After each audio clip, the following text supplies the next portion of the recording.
तो एक अजून प्रश्न बघूया। निम्नलिखित में से कौन सा एक ऐसा प्रश्न का उदाहरण है जिसमें विद्यार्थियों को अपनी सोच पर विचार करने के लिए आवश्यकता होती है?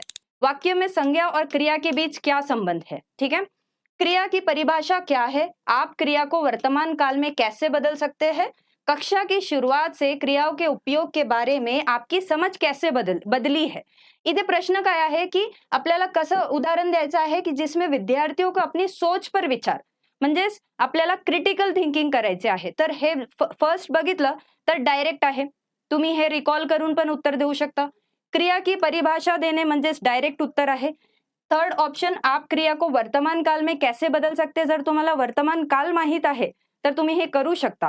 पण ऑप्शन फोर्थ मध्ये बघा, इथे तुम्हाला काय करायचं आहे, शुरुआत से किए गए क्रियाओं के उपयोग के बारे में आपकी समझ कैसे बदली है याच्यामध्ये विचार करावा लागेल.